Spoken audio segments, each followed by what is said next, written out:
지금부터 베르트랑 공준 알고리즘에 대한 발표를 시작하겠습니다. 여기 있는 분들 중에서 소수를 모르시는 분들은 없을 거라 생각합니다. 수학을 잘했던 못했던 간에 중학교 때부터 소인수 분해를 통해 소수를 접해왔고 현재까지도 모의고사 또는 시험을 통해서 소수가 문제의 조건으로 심심찮게 등장하는 것을 볼 수 있었습니다. 이처럼 소수는 저에게 매우 친숙하고 특별한 수입니다. 이는 고대 사람들에게도 마찬가지였는데요. 고대 사람들은 약수를 발견하고 연구하는 과정에서 자기 자신과 1만을 약수로 가지는 소수를 발견하게 됩니다. 하지만 소수는 규칙성이 없었기 때문에 그 이를 규칙성으로 찾기란 매우 힘들었고, 따라서 고대 그리스 수학자인 에라토스테네스가 한 채를 고안하게 됩니다. 이는 후에 설명드리도록 하겠습니다. 그 후에도 소수에 관한 연구는 꾸준하게 이루어져 소수에 대한 문제들이 쏟아져 나오게 되는데요. 그중 하나가 바로 베르트랑 공준입니다. 베르트랑 공준이란 어떤 자연수 n이 주어졌을 때 n과 2n 사이에는 소수 p가 반드시 존재한다라는 정리입니다. 만약에 n이 3이라고 한다면 3과 6 사이에는 소수 5가 존재합니다. 이처럼 말로만 들으면 매우 간단한 정리이지만 언뜻 보면 참과 거짓을 판별하기 힘들어 보입니다. 왜냐하면 수가 커지면 커질수록 소수가 존재하지 않는 구간들의 길이 또한 증가하게 되는데, 그렇다면 베르트랑 공준을 만족하지 않는 n값을 적당한 n값을 잡는다면 이를 거짓이라고 할 수도 있을 것만 같습니다. 하지만 체비쇼프에 의해 이 정리는 항상 참임이 드러났습니다. 그러나 체비쇼프는 다른 문제를 해결하다가 나온 증명 과정으로 그 과정이 매우 길고 복잡하였습니다. 따라서 후에 인도의 수학자 라마누잔이 이를 더욱 간결하게 증명하였고, 또 후에 인도의 폴 에르디시가 기초적인 수학만을 이용하여 이를 증명하였습니다. 그러나 폴 에르디시는 4개의 보조 정리를 통해서 하나의 명제를 증명하는 식으로 증명을 진행하였는데, 여기서 잠깐 두 번째 보조 정리 증명을 보시겠습니다. 이해가 되시나요?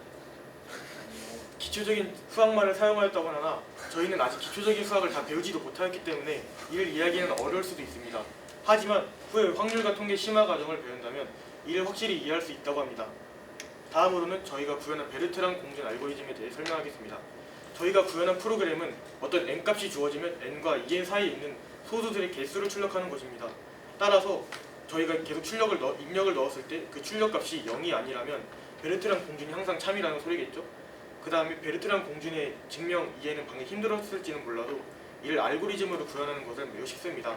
단순하게 말하자면 전 범위에 있는 소수들의 개수를 모두 소수들을 미리 구별해 놓은 뒤 사용자가 범위를 입력하면 그 범위 안에 있는 소수들을 탐색하고 그 수를 출력하면 되는 것입니다. 그렇다면 소수를 어떻게 판별할까요?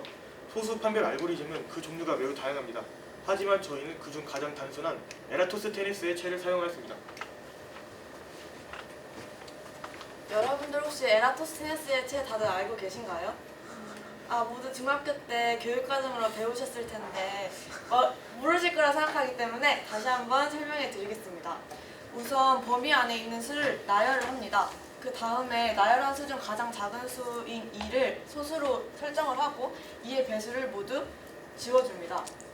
그리고 남은 수들 중 가장 작은 수인 3을 또 소수로 지정을 하고 3의 배수 또한 지워줍니다. 모두 같은 과정을 반복합니다. 만약에 7을 지워야 하는 상황이라면 7 곱하기 2부터 7 곱하기 6은 모두 지워져 있겠죠, 앞에서. 그렇기 때문에 7 곱하기 7, 7의 제곱, 즉 49부터 지워주면 됩니다. 따라서 그 지워야 하는 수의 제곱부터 지워주면 되기 때문에 그 제곱수가 범위를 넘어가게 된다면 실행을 중단하게 됩니다. 예를 들어서 11의 제곱은 121인 거 다 알고 계시죠? 근데 저희는 지금 이 예에서 120까지의 범위를 정해놨기 때문에 120을 넘어가는 121부터는 실행을 중단하게 됩니다. 그래서 남은 수들을 모두 소수로 판별하게 됩니다.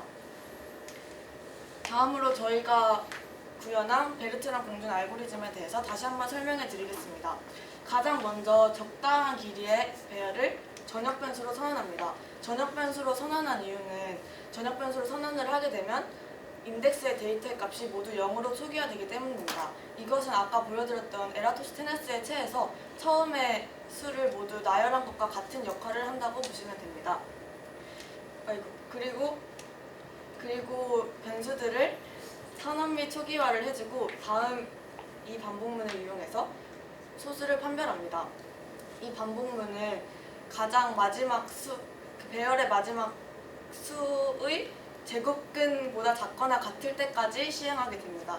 여기에서 SQRT는 제곱근을 의미합니다. 그 다음에 그 수의 제곱수부터 배열 인덱스의 가장 마지막 값까지 그 수의 배수를 탐색하고 그 수의 배수를 인덱스로 갖고 있는 값에는 1이라는 수를 부여함으로써 합성수라는 도장을 찍어주게 됩니다.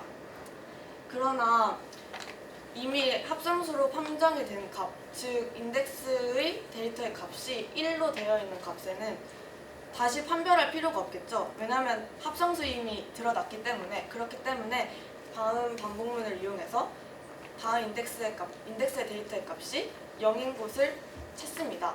그리고 n의 값을 입력받고 다음 반복문을 이용해서 n과 2n 사이의 소수의 개수를 카운트로 셉니다. 그리고 그 카운트를 출력하게 됩니다. 이를 시행하면 다음과 같이 실행이 됩니다. 10으로 예시를 들면 10과 20 사이의 소수는 11, 13, 17, 19 이렇게 4개가 있죠. 그렇기 때문에 4가 출력됩니다. 그러면 여기서 퀴즈! 만약에 여러분 11을 입력하면 어떤 수가 출력될까요? 똑똑하시네요. 3입니다. 왜냐하면 11과 22 사이의 소수는 13, 17, 19 이렇게 3개의 수가 있죠. 그렇기 때문에 3이 출력되는 것입니다. 이상으로 발표를 마치겠습니다. 들어주셔서 감사합니다.